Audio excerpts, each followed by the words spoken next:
health and well. Did you know that you're beautiful? I want baby.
Hello.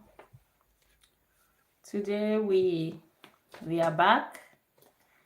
It's our live session.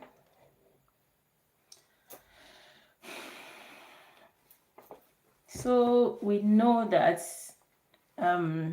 supporting neurodivergent children come with lots of challenges in terms of feeding. Their feeding challenges can be both sensory, physical. It comes in many forms. If you have been with us, if you have joined our live sessions, on one of our live sessions, we discussed the feeding challenges and we talked about how they can be in form of sensory sensitivity, or they can be in form of nutrients malabsorption.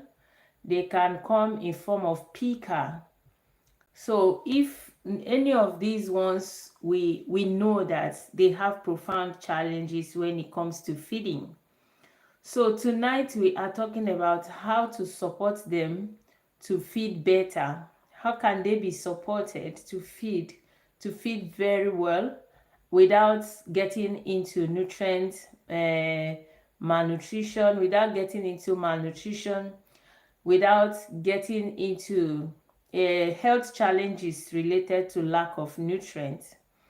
So the topic today is all about supporting them and encouraging independence. Because if you look at our videos on one of these classes, Temilade, thank you for joining us. Skyline, Mans Muzons, good to see you. So on one of these occasions, we talked about the nutritional challenges they have, and we discussed different reasons why good evening Temilade, different reasons why they do have nutritional challenges. And today, having identified those challenges on previous live sessions, today we are talking about how to encourage independence. How do you even encourage them to be able to get their own food into their own system without assistance? Because that day, anyone remembers, we said that one of the major causes of their malnutrition, or major causes of their nutritional challenges, is that because of the high demand, they are at the mercy of their caregiver. Meaning that unless their caregiver gives them food, they will not be able to eat. And you can imagine that in such condition, a child, even if they are hungry, they cannot move around, find food. Some of them, even if they cannot move around, they cannot verbalize their need. Hi, Marshmallow. How are you today? I hope you're good. So some of these children cannot verbalize their need, neither can they move around to prepare their food. So this ultimately results in a condition of malnutrition. I am a public health nutritionist, and I support neurodivergent children. Miss Opa, good to have you. Temilade, you're welcome. I am not a doctor, but I'm a public health nutritionist, and I work mainly with children with neurodevelopmental challenges. If you know someone or you have someone who is undergoing a neurodevelopmental challenge, I believe that this is the right channel or the right handle, depending on where you're watching from, where you should be able to get as much information as possible for free. I mean, these are things that people pay to get. Well, here we are putting it out there because we know that a lot of families go through a lot of challenges. It is a lot of work supporting them, catering for them every day. Some of them need 24-hour supply. How to tell children to avoid junk food in a way they understand. Yes, because of this your question, I will just talk about the book that we have made. It's more like a playbook. It's more like just an illustrative book, and the book is called The Magic Tummy Garden. So this Magic Tummy Garden is trying to explain to children what is happening inside their stomach. So when a child sees it, they will understand that their stomach is made up of a kind of a garden, which is more like their microbiome.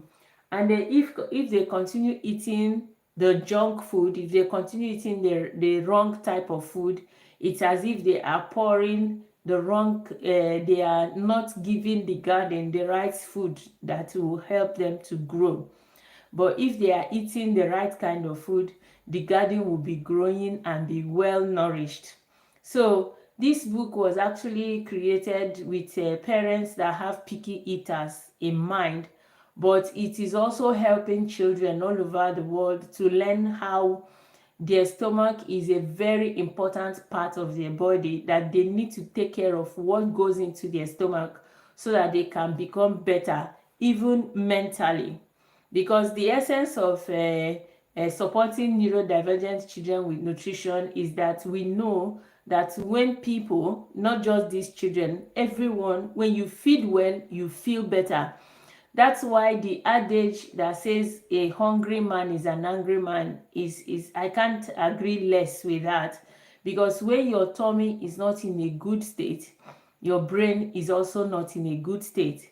And we know that the brain, the tummy, is now known as a second brain, meaning that the tummy also has a lot of control over how you behave, how you act, your sleep especially. Because if you do not sleep well, naturally you become lethargic, you become restless, especially with these children. When they don't sleep well, you will want to be around them. So, and then most times when you have issues with your gut, sleep will be affected. So not just sleep, behavior, a lot of them, we know that when they act in certain ways, as a nutritionist, when a child is acting in a certain way, I already can, guess what is going on based on what they ate. So this is why we are saying tonight we want to help them to create that independence. A lot of them that are going through challenges of not being able to get enough nutrients just because their condition is such that they can't help themselves. So how do we help them to get the right nutrition independently? So tonight, CR7. Hello, Jackie Had, Baslot Soap. Good to see all of you. Thank you for dropping by. I hope I was able to answer your question, Marshmallow. Does artificial sweeteners like polio lead to any chronic health conditions. If you go to my channel, you will see a video I made about 3 days ago. I think I was wearing this same shirt. So if you look at that video, you will hear where I talked about artificial colors, and it is not just colors, sweeteners too. So these additionals that they add to our food can be causing a whole lot of problems. It can cause hyperactivity, it can cause meltdown, it can cause lack of sleep, it can cause breakdown, it can cause a whole lot of things. It can cause sensory sensitivities. And all of these are things that are as a result of these additions, like what you mentioned, polyols, sweeteners, so, but especially colors. Some of them are added as antioxidants like BHT, BHA. These ones are already known to increase hyperactivity in children. So children with ADHD, for instance, usually where we start from is that we advise the parents to start removing these colors, sweeteners like let's say high fructose syrup. These things are not good. They could actually immediately cause your child to get hyperactive. They can cause your child to be lethargic, to always go into meltdown. And then you're not talking about the kind of deposits they are putting inside the body. A lot of times they come with different types of chemicals that are not tolerated by the body. So yeah, it may not be immediate, but it could accumulate to cause a bigger problem in the system. Thank you, Temilade. Thank you, everyone. I hope I was able to answer your question, Marshmallow. Yeah, hopefully I answered. So at the end of the day, whatever is not natural has the potential of causing damage to children and even to adults. We have seen cases of adults that just became really terribly sick, and they go to hospital and nobody is able to decipher what is going on. At the end of the day, sometimes you just have to detox the person, like chelate heavy metals. So these are some of the things that keep accumulating inside your body because of all these little things you keep putting on. No, it is not because they have 0 calories. It is because many of them are not natural. Even myself, I use things like stevia. You know that stevia is just plant extract and it doesn't have calories. So even if you are using aspartame, for instance, some of these other sweeteners, they have been known to, some of them are actually carcinogenic if you use them for a very long time. So some of them can actually accumulate and cause something bigger. It's not just because they don't have calories, it's because they are artificial. And then just like everything nutritional, you need to apply moderation. So like I said, if you watch out for the natural ones, stevia is just a plant extract. Something like stevia, it doesn't have calories, but it also has its own downsides. So the major caution here is make sure it is natural. Even when it is natural, try to, have it moderately. I know people that really got sick because every day they are drinking Diet Coke. They drink Diet Coke thinking that, oh my God, just because it's Diet Coke, I'm not having sugar. Yes, I am fine.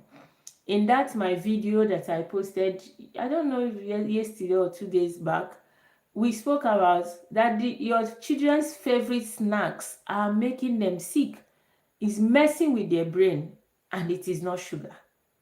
That was my first sentence in that video. It is not sugar. The mistake that a lot of parents make is that they believe that sugar is the highest enemy. No, sugar is not your highest enemy. As much as it is not good, it is not worse than certain things you put in your food. Okay, you tell me you're not giving your child sugar. and you go and cook their food with a non-stick pans and plates. You go and cook their food with non-stick products, and then you tell me you're not giving your child sugar. So what is more deadly? Is it the sugar now, or the products you are putting into their body? Some parents will process their children's food with aluminium foils. Some parents will cook their food with aluminium stuff, and use all of these forever chemicals. Forever chemicals are in non-stick pans and plates. So some parents will be using these things and be giving their children food, and then they come back and say, oh, I'm no more giving my child sugar. Sugar is not your biggest enemy. It's an enemy, yes, but it is not your biggest enemy. You have to be able to identify many other things that are working against your child's health. Things like non-stick pans, all those forever chemicals, plastic residues, they are causing the children hyperactivity, sleeplessness, restlessness, meltdown, constant meltdown, lethargic. So these are some of the things we really have to look at. Not just sugar. Everything is not about sugar. Sugar is not your biggest enemy. It is not wonderful, but it's not the worst of your fears. Because at the end of the day, your body still needs sugar to survive in one form or the other. You're saying,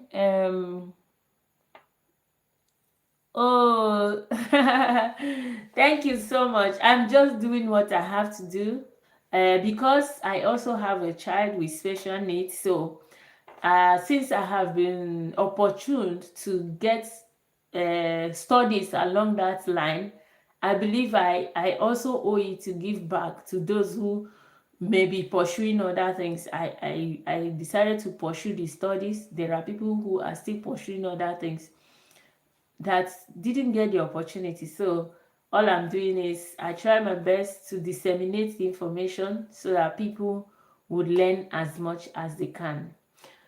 Temilade, thank you. Sorry, I've been answering questions on YouTube, and it seems I've left everyone on TikTok. Good evening, ma'am.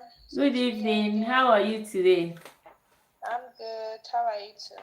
I am very well. I hope your day went well. Yes, it did. Thank you. Yeah. So today the topic is basically supporting the children, to create independence. Are there points you could raise for us? What do you have to put? Bright Star Limited, thank you.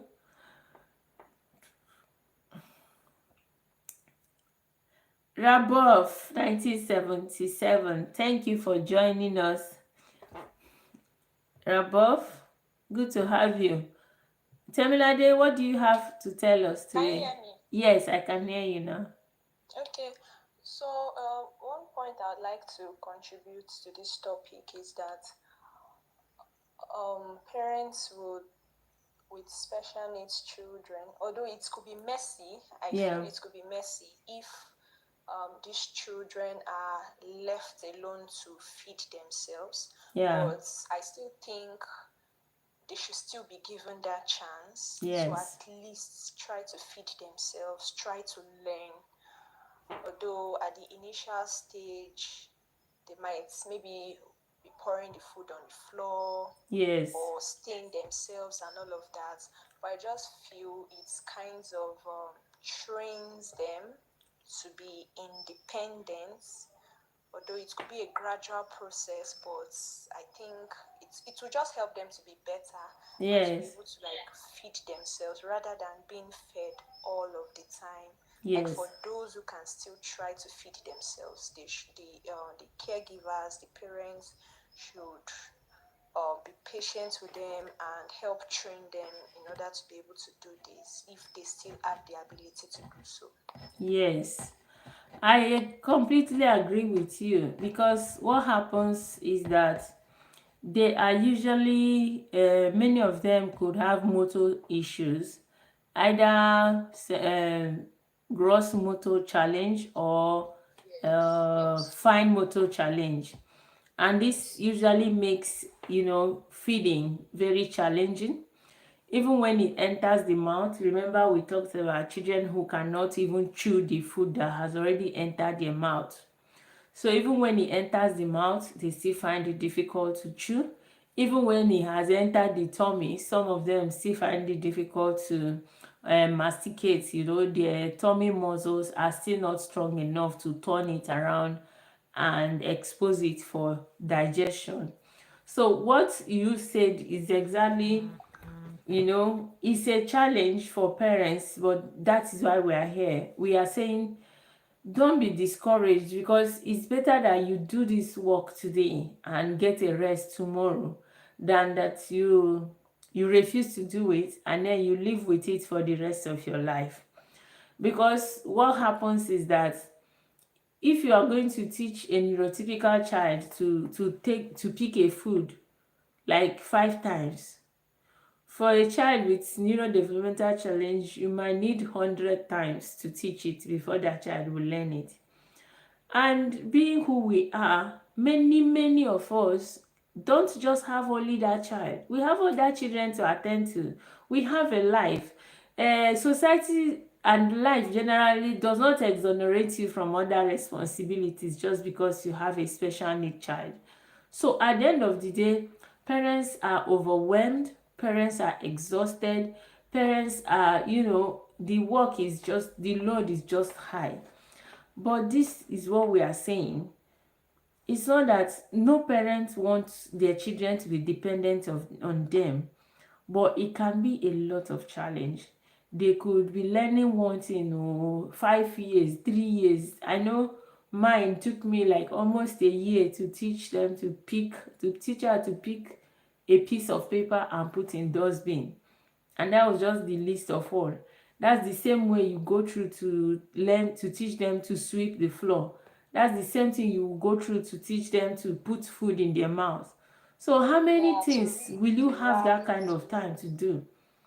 Yeah, And financial, because of finances, a lot of parents still have to go out to work to put food on the table. So at the end of the absolutely. day, we are saying what are those ways that are not like the conventional way of just giving them food to eat. And we are saying one of those ways is just cut off the food and keep it somewhere around them. If it is a child that uses maybe a gadget, not that the gadget should be your nanny, but while they are watching gadgets, sometimes they tend to, their mind tend to move away from the environment. So you could just keep a plate of pieces of fruits or pieces of whatever you want them to eat near them, and then encourage them to be picking it and eating while they are watching something. So, but the lesson here is not even about the gadgets or watching. The lesson here is making everything they want them to eat to be visible. If it's in a family, you are encouraged to cut up pieces of fruit and keep on the dining, keep on the maybe on the sitting room, carpet or mat where the child sits to play. Just put things out there, make food visible and available so that wherever they go, they see it. So it becomes like a very familiar thing. It's not in case of uh, we are finished eating, pack up everything and hide them. That even the child is moving around, they won't see anything. They won't see food to identify with. So in the families, we remember that when we were talking about feeding, we talked about shopping with them, allowing them to pick the food from the shelf, and allowing them to participate in the process of preparation. But today we are saying, how do you encourage? Another way you can encourage the child to eat is making it visible. Put them at strategic points where even if the child is just going, it's not a conventional way that you come to somebody's house and there are pieces of grape. Well, it is. Some homes, they have them on their dining tables. But it's not so conventional that you come to a house and you see a bowl of fruits and vegetables inside the sitting room, another one is in the dining, another one is probably at the top of the staircase, so that wherever the child is passing, they are seeing the food. You are exposing them to the food, so they can just pick and even use it, play with it. Eventually they will eat it. This is not just about getting them to eat, it's about getting them to be independent. They say practice makes perfection, right?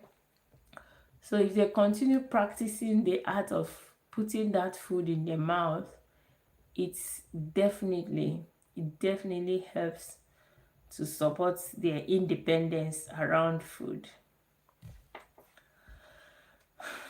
I hope this helped.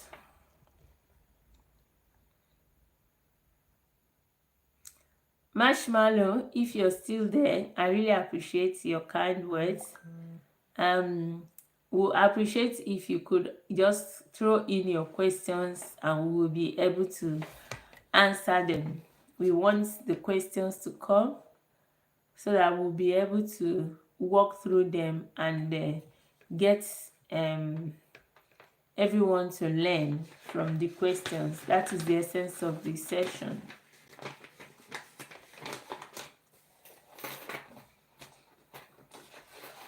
Hello. Just in case you have a parent out there who has been trying all of this and still maybe has a child with deficiency in using their motor skills and all of that, what advice can you give to such parents? Like such parents wishes the child Hey, could be Tonya. Okay. independent, be able to feed themselves, but like they can't even do it at all. Like we said, okay, the day we talked about nutritional deficiencies, we talked about some of the things that might cause the nutritional deficiencies, and we identified one of them as uh, motor skill issues. You remember? Motor skill issues. Tonya, good to see you. So motor skill issues means that the child cannot pick the food or feed themselves. And even when they pick the food and feed themselves, it cannot go down. So that is like a separate, situation. Today we are talking about independence. Independence is being able to satisfy your needs without relying on someone. And just because some of their issues are not just, as you see it, it's not like the person doesn't have hand. The person has hand, but they cannot pick. Thank you. Oh, I understand. You can't join. That's fine. Thank you. We appreciate that you're here. So it's not that the person doesn't have hand and they can't pick the food, but because they have a challenge that makes it quite difficult for them to utilize their hands. And we say, you know what therapy is about? Therapy is like continuously performing an activity so that you get used to it and perfect it. So the therapies usually would come in form of you know teaching them to grab, teaching them to use their fine and gross motor skills. So that is what it does. And then we also say, if it is like an extra challenge that the child, you have tried all of these physical uh, processes, and it's not working like you asked. That's what we are saying. You can be doing just exposure in the sense that you make that food available in places that the child normally would just sit down and play or just pass and see it. You follow the exposure tactics. But just to go deeper, these strategies we are saying are only physical. On several occasions, I have mentioned that if a child is refusing food, if a child is a picky eater, and actually, even if a child has motor issues, there are ways you can begin to tackle these things from either the guts or supplying certain types of supplementation that support the conversion of food to energy, because many children that cannot chew food, that cannot pick the food, that cannot digest the food is because what we call mitochondria in their cells are not working properly to convert the food they are eating to energy. Ngozi, good to see you. Thank you for joining us. Thank you. So, those are in such a condition, you don't just do these physical things we have suggested. You try to heal the gut. Try to work from the inside. Try to identify what is happening, because on so many occasions, children like that, after we've done medical tests, we realize that they have that condition. It is not just because they don't want to pick food, it is because something else is going on inside their system, which in many cases we find out it's their mitochondria that is not converting energy properly, and so they cannot use their muscles, they cannot use their fine motor muscles. So what we are saying is, if you have tried everything, some of them, remember we talked about those that have leaky gut, those that have, indigestion, those that have things like nutrient malabsorption. So if you have tried everything physical, including exposure, including, therapy, including blending the food, or including any other things we have suggested that is physical, you should also look at what is going on in the inside. What Yeah. exactly is happening inside the child? Because a lot of times the child is not just refusing to do these things. There is something going on. There is something Absolutely. going on inside.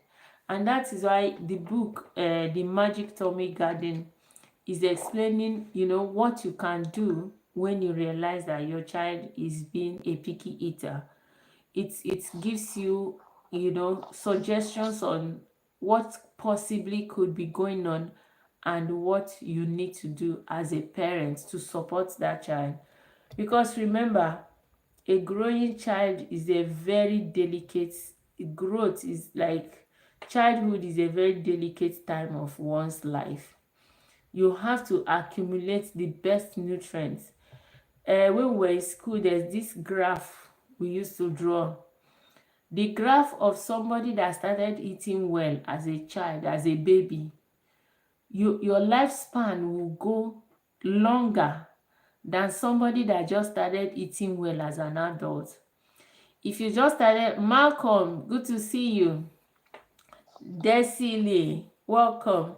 So if you just started eating well as an adult, you have already, reached a certain level of your life without proper nutrition. I'm sure you have done a nutrition through life cycle. This Yes. nutrition teaches you that every stage in life is very important because of the next stage. Take for instance, if you are a baby, you have to feed well for your reproductive organs to develop properly. If you are a teenager, you have to, in fact, be very, very careful about your feeding so that when you conceive, your body will be in the best of states to accept a healthy child. Because what happens in menstruation is that you would have already, prepared a bed where the baby is going to be, implant and begin to grow. So it's not that day that you want to start conceiving that you are going to build that. No, you should have Yeah, that built of good course. nutritional, composition in you for your body to be able to produce a body that is nutritious enough to carry a healthy baby. That is why teenagers nutrition is very, very important. teenagers, every child of marital age, or every child of sexual active age, Productive age. yeah, every child of reproductive age is supposed to have started, consciously monitoring their diet. Or when they say Yes. teenagers eat junk, that is why mothers give birth to children, and they are not, mothers carry unhealthy pregnancies and stuff. So it is during that teenage years that you cultivate that habit, that you grow your body to be able to produce healthy children. And then when you start having children, think of it, if you are pregnant or you are breastfeeding, if your baby needs anything that you cannot provide, your body will collect it from your reserve and give the child. So what are you saying? If it is something like your bone, or that's why a lot of women, they say, just because after I had children, my bones are no longer strong. It is true, because if you refuse to eat calcium, for instance, and you are breastfeeding, if you don't supply your baby calcium, your body will collect the little that you have in your body and offer it to your baby. So in that instance, you are losing, and then your baby is gaining. And then, but even for you that is losing, there's still an extent to which you can go.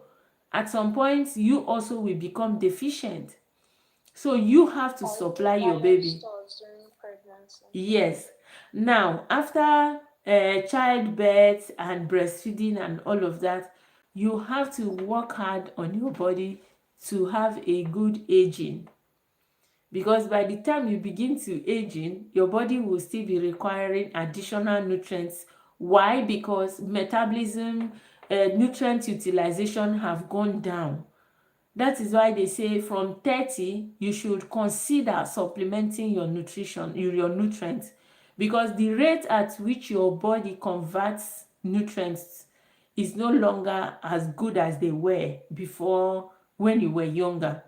When you were younger, if you eat like a fruit, a piece of apple, for instance, just an example, if you eat a piece of apple, if that apple was going to give you 50 grams of vitamin C, you will be getting 45, 50, 45, 49. But by the time you cross 30, if you are eating a piece of apple, you will be getting 25. In fact, if you get 20, you'll be happy. So that's why he's saying that it's advisable also that by the time you're done giving birth, you have to still begin to take care of your body for healthy aging. You know why? Because when you begin to age, a lot of people that in their aging, they enter into morbid state. Morbidity is a very serious condition that comes with aging. So during our studies, our lecturer will say, feed well so that you will still be alive until you die. Yes, so that you live until you die. A lot of people die before they die. So you don't want to be burden for people around you. You don't want to be the type of person that when anybody wants to come close to you, they are feeling like they are going to do work. You want to be on your feet. You want to be healthy. And that also still comes with nutrition. Independent. Yes, your independence has to come with proper management, proper nutrition, and body activity. So are we seeing that the whole life cycle, every life cycle is dependent on another? And for you to live a good one, you have to be preparing it from the previous cycle.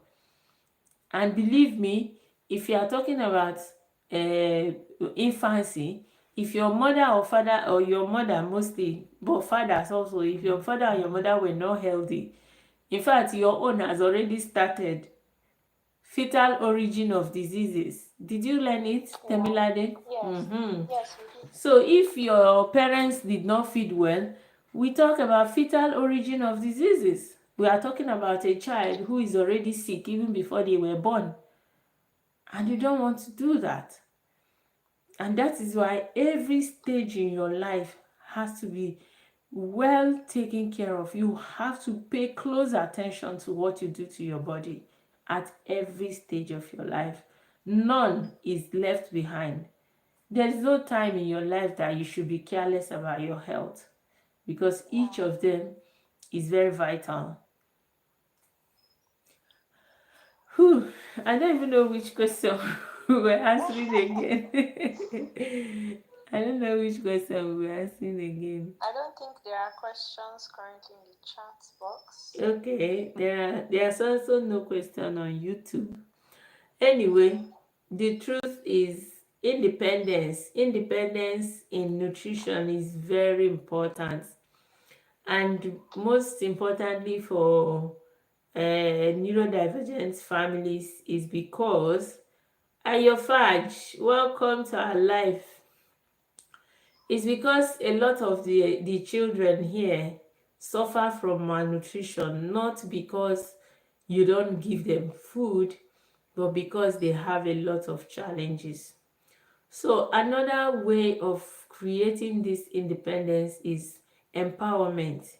Empower them to be able to do things they were not able to do before. Empower them. Some of the empowerment comes in a form of maybe therapies. If you train them to be able to chew, you are creating independence, especially if you have a child who cannot chew. A child who cannot chew is an extra job, because you will finish cooking and then you will have to blend the food. You will cook, not just cook, but you will go ahead to blend. It's as if I am cooking for you and I'm still chewing your food for you. And then even when you put it in there, it becomes a challenge again, because without that mechanical movement of chewing, the body does not recognize that you're chewing, and that will result to your body not releasing enough enzymes to break down the food for the body to utilize it. So empowering the child through therapies and other interventions is a very good way of creating that independence, because as we also identified, that dependence is one of the major reasons why they get into malnutrition. If you depend on someone else to be able to eat, check am now, even you as an adult. If it means that every time you want to eat you have to call somebody to give you food, you will die. You will die of hunger. Seriously, that's the point here. The point here is that these children are not finding it funny if they are highly dependent on their carers to offer them food. It could lead to very, very serious malnutrition. So how do you create that independence? Make sure that you empower them to be able to do these things by helping them with therapy. Some of them, you have to give them things like chewing gum and ask them to be chewing. They have a lot of exercises, blowing balloon, blowing mouth organ, but most To help the importantly, muscles. pardon? I said to help the muscles. Yes, but most importantly, look inside.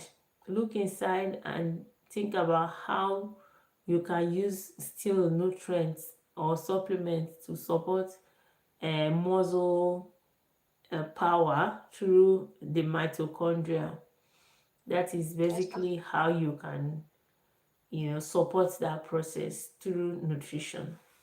We And I look think at, another thing that can also help is for maybe the parents or the caregivers to actually be patient with this process, because I think for some people it can be so frustrating that they will end up forcing the children and like force feeding them, yes, such that the children would even now really, really hate the the process of process. feeding, eating, and all of that. So I think it's a gradual process that must really, really need patience, and they just have to like keep at it and just ensure that they encourage the children rather Mm-hmm. than force feeding them and making the entire process like frustrating for them. Mm-hmm.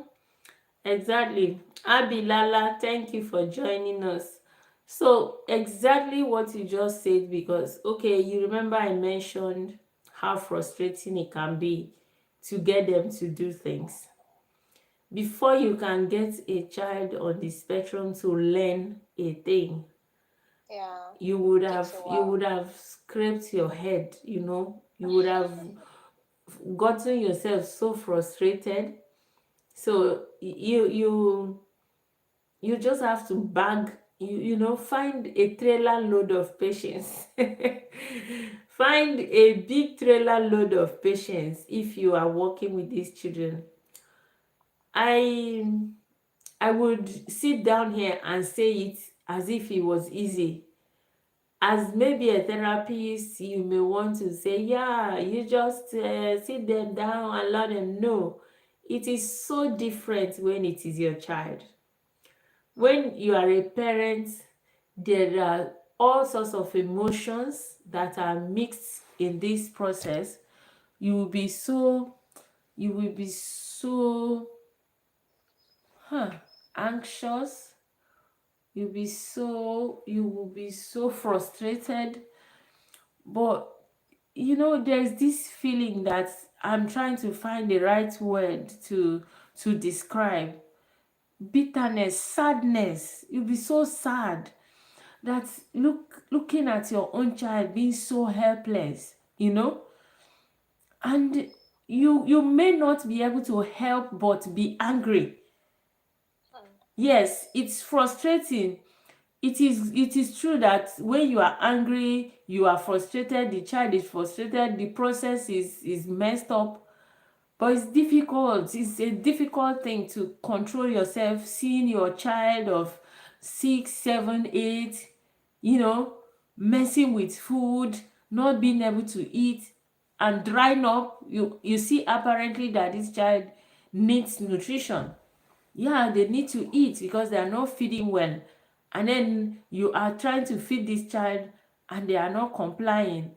It's a mixture of too many emotions. It's not just that food they are not eating, because you would yeah, have brought the anger and frustration from every yeah, other thing they have been doing, coupled yeah, with that tender love of your child not being able to help themselves.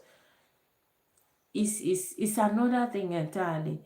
So what I would always, personally, I am saying this out of my own personal experience. I don't know what every other person feel, but what I believe is that as much as possible, it's always easier when another person. I must say that to a very large extent, you achieve better results when you're doing it yourself.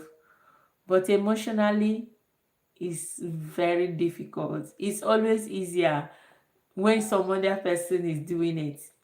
But in terms of results, you will achieve better results because you are doing it with a deep level of emotion, attachment. I really admire parents who are therapists to their children, because personally I can't bear it. It's so painful.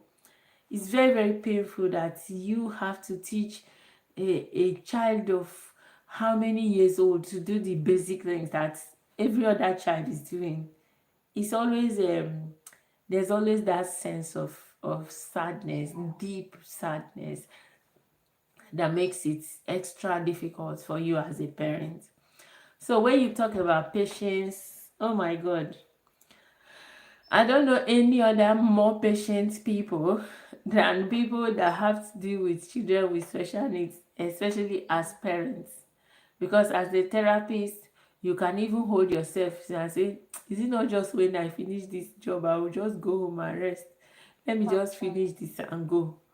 But knowing that this thing is your own, this battle is your own. You, even when therapist is there, shebi they will finish and go home, you will still stay with your burden. No, not burden, forgive me, it's not burden. You will still stay with your child and with the challenges. You are not running away. You can't run away. You can't leave the child. You don't have choice. So a therapist goes with that lightheartedness of it's my job. When I'm done, I go home. At least I have a space of sanity before tomorrow morning I will go back. But you, as a parent, you have this constant realization that this is your own. There is no going back, there is no running away, there is no nothing. It's your own and it's your own. If it's good, it is good. Therapists can call you tomorrow morning and say, Madam, I cannot come again. Oh. I cannot come and go and keep my. I say, okay, what will you do? Actually, You stay with your child. Therapists can go away tomorrow. Anybody can leave you tomorrow. You can take the child to school and they say, come and carry your child. What will you do? You carry your child. You continue with your child. So patience, when you talk about patience to parents with special needs, they are already patient. you are pouring pepper into wound. You are pouring pepper into their wound because They are patience patient is already. their second name. In fact, patience is their first name before their real name. You Mm. can't afford not to be patient. Seriously, you can't. We appreciate them all. They are doing a lot out there. Yeah, because even if it's a place where physical, beating is allowed, you can't beat them all the time. Sometimes you'll be, angry at the child and the child is busy laughing at you. Oh my God. What would you do? You realize that this person doesn't even know that it's something wrong they did. So And they are not doing see nothing. you administering corporal punishment is useless Yeah. because they don't even know why you are angry. They don't even know why you are beating. Eh, they don't know. So you can even beat the person. The person will even laugh because sometimes they still don't feel pain. Their pain threshold is really high. Wow. So some of them, their pain threshold is high. So even when you Wow. try to quantum mind, oh, I like that. What is it about? So their pain threshold is high. So you could also be angry. They don't understand emotions. Mm. And you're just there, sad and alone. So I wouldn't advise that you go and tell a parent with a special need child to have patience. No, patience is already, they are already wearing it like a garment. Mm. It's a second skin. They already have patience as a second skin. Noted. Yeah, but yeah, it's part of it. It's a very important part of it because it's a strong challenge, very strong challenge.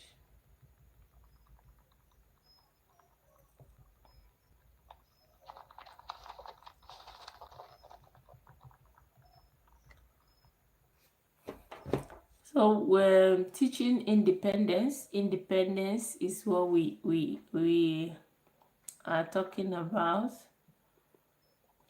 When a child is independent, it helps them to nutritionally independence. That's what we are talking about. We are talking about nutrition and independence. When a child is independent, it helps a lot to elevate their nutritional status. Why? Because they should be able to get food when they want to get without having to rely on anyone.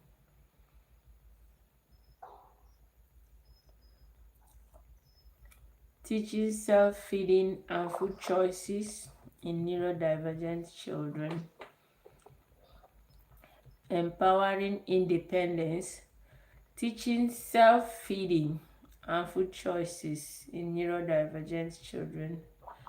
Okay, we haven't talked about food choices. Food choices, it is no longer a secret that fruits, vegetables, healthy options are things that help them. We don't um, we don't emphasize a lot on healthy fat.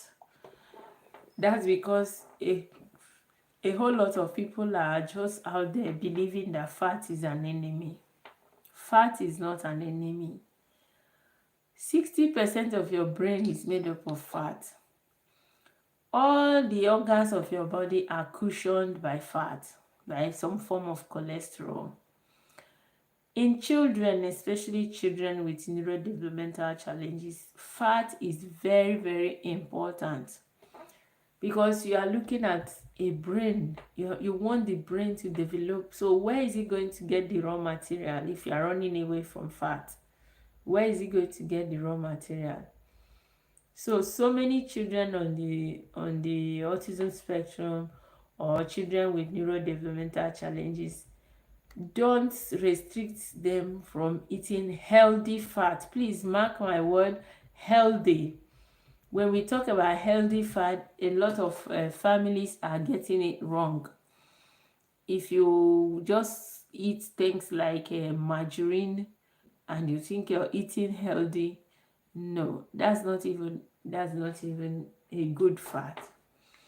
If you're talking about healthy fat, we suggest, having fruits like avocado, and having nuts. If you, instead of buying let's say biscuits for your child, why don't you buy peanuts? Why don't you buy macadamia nuts, walnuts? Get all these nuts, offer them. Coconuts. In fact, coconuts can do wonders in the life of neurodevelopmentally challenged children because it has MCT, mid-chain triglycerides. Mid-chain triglycerides are the kind of fat that helps brain development. So if you are maybe getting snacks for them, why don't you try getting coconuts, getting pear, avocado pear. There's also the African pear, the local black pear. Get there, peanuts, different nuts that have a good level of oil, fat and oil in them. These are better snacks than biscuits and what are all those things? Crackers and things like that, candies. So these are like choices. You have to adjust your choices. Don't just give them things. Make sure you are making the right choices. Make informed choices. Don't just follow the trend, because what you have at hand is not ordinary. I used to tell parents that because life has given us extraordinary kind of challenge, you have to do extraordinary things. You don't expect your child to be like, okay, he just loves eating biscuit and soft drink. Yeah, the only thing my child likes eating is biscuit and fizzy drinks. That's not possible, especially if this child is on the spectrum or ADHD. If you watch our video on YouTube about 2 days ago, we talked at length about colors, food colors, how they can damage children's brain. Food colors are not good for them. And believe me, most artificial food that are targeting children will be carrying these artificial colors. You see someone in the morning, you give your child colored cereals. What's that for? Why does cereal have to be colored? Or you can also look for food that have natural colors. Like in our video, we said some companies are using turmeric, some companies are using beetroot, some companies are even using spinach, the African kind of spinach, to create food colors, beautiful colors that they are now using for food. But a lot of people still offer their children all these artificial colors, blue 40, no, red 40, blue 1. Is there a way they can differentiate while getting those products? Are they written on them? Natural Yes, colors, artificial colors? yes, yeah. The law mandates you to say what is in your product. You have to say what is in your product. So by law, you are supposed to put it on your product what is there. But the tricky thing is that a lot of parents don't even read the label. That is like a topic for another day. A lot of parents just go to supermarket, oh, and just be packing things. No, seriously. Some are using it as a class. Yeah, we are the ones that eat this type of food. Let me not call company names because they didn't do anything to me. They are just doing their business. So some parents go out there, wanting to be in the class of people that eat certain types of food without even wondering what is inside that food. So at the end of the day, these colors are usually written boldly, very, very boldly. It is law. It is by law that you have to write them. Or you can just see artificial colors. You will see it. It's written there. But so many times people fail to read. People just fail to read. So if we are conscious of it, we can actually avoid it. We can. We can avoid artificial colors in our food, either by choosing natural colors or offering them natural food. Offering them natural food. There's no additional benefit you get by offering your children green, yellow, purple cereal every morning. It's not ideal. It shouldn't be encouraged unless you made this or you know that they are actually natural colors. These colors can cause meltdown, attention deficit, and hyperactivity. It can cause sleep issues. A whole lot can come as a result of these artificial colors. Hmm. So Yes. much to learn. Eh? I said so many much to learn. Yeah. So many things to learn.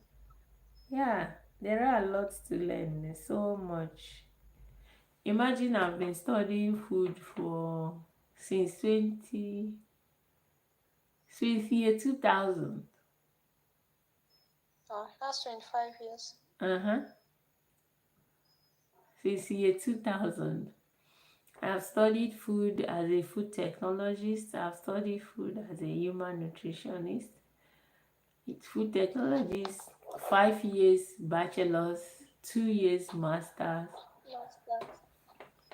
So, And many. and then you know how it is. You still keep studying here and there, doing courses, upgrading. And right now, I'm studying food again, in PhD. Wow, So that's great. these things are vast. It's just like every other profession. The deeper you go, the more you recognize, things that you didn't know before. There is no way you can know everything. And believe me, if you talk to someone else who is managing maybe diabetes or weight loss, for instance, there are still a lot they will tell you about food. Yeah. Yes. So because this is my niche, that is why I could, authoritatively talk about it. Well, Mhm. thank you for shedding more light on all of this. Yeah, it's what we do. Let's just keep the fire burning. I understand a lot of people are not joining us now, but hopefully we'll keep building. Yeah. We And they can keep come back to watch the videos. from that's on YouTube anyway. The one Yeah. on the one on TikTok. I don't know. It requires downloading and uploading, which I'm usually not disposed to do. This current session will be on YouTube, right? Yeah, it is YouTube live. You could hear me answering some questions from YouTube. Okay. Mm, it's YouTube live. All right. All right. If you are disposed, anyone who is disposed to also join me tomorrow, I'll be speaking on another autism platform, still about nutrition. I will still put it on What YouTube. platform is it? Oh dear. I'll possibly still put it on YouTube and yeah, maybe I could even be live on both platforms again. That tomorrow. All right. Yeah. All right. It's been an evening. I'm sorry, TikTok. I cannot do more than an hour. Sometimes it's when you have finished 1 hour, they start really to, take your, showing it to people. Well, Oh, no. really? Huh? I didn't get that. Sometimes it's after 1 hour, they start, showing your video to people. Okay. But I kind of just allot 1 hour. Great. Hopefully, people are able to join subsequently. Desili, Desili, thank you. We are already on our way. We have more or less finished the discussion on empowerment.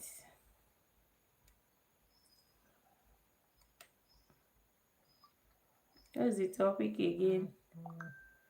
I have to learn to be putting my topic on the Empowering independence, teaching self-feeding and food choices in yes. neurodivergent children. Yeah, empowering independence, teaching self-feeding and food choices in neurodivergent children.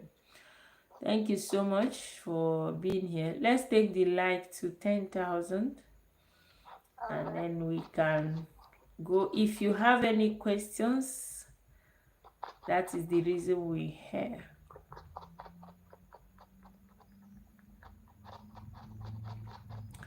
Thank you for being there on the YouTube. It's a pleasure. Thank you.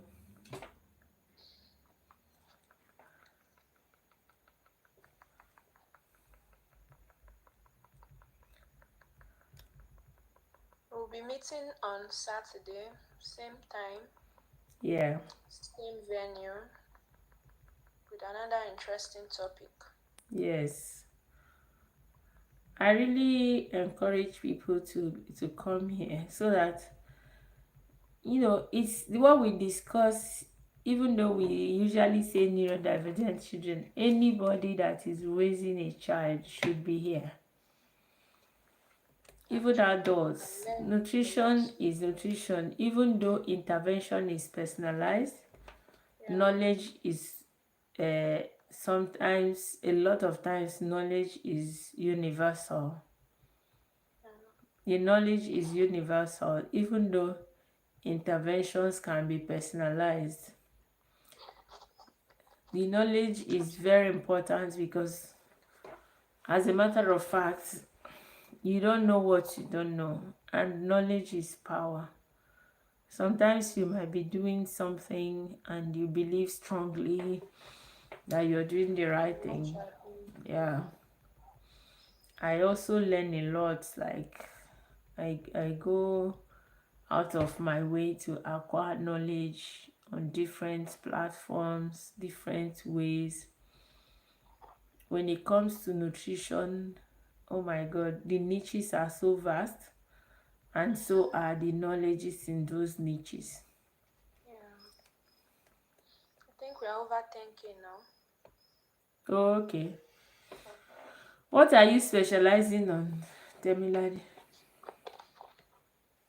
My track for the masters, Yeah, I mean, one public niche. health, public health nutrition and community nutrition. Okay, what would be your niche in the community? I mean, I know it's community nutrition, but what niche do you want to target? Diabetics, chronic conditions, mental health? What do you want to target? Well, I'm still on the journey. I've not finalized yet. You don't know what you want to do yet. Yes. But how are you finding the mental health nutrition? Yeah, it's actually cool. Although it's not a common thing Yeah, over here in nutrition. everywhere. Which Yeah. minute did I Most leave times Nigeria? we hear nutrition management of diabetes, hypertension, cancer, this and Eh, that, but those are we the rarely hot ones. we rarely hear about mental health, neurodivergent children, and all. Yeah, it's not common, yeah, as you said, but yeah, someone has to do something. You don't always have to follow the flock. Though I must say, it wasn't easy in terms of, you know, it's more like a behavior change kind of intervention. Yeah. So people will be like, what's she talking about? Even others, they also behavioral change, like diabetes, hypertension. Those patients also have a Yes, lot to do. no, behavioral change in terms of yes, do this, don't do that. They already know that it affects it. But Yeah. this one is that you would even have to convince them that it can affect it before you even start saying this is what you Oh, do to make it happen. You I understand?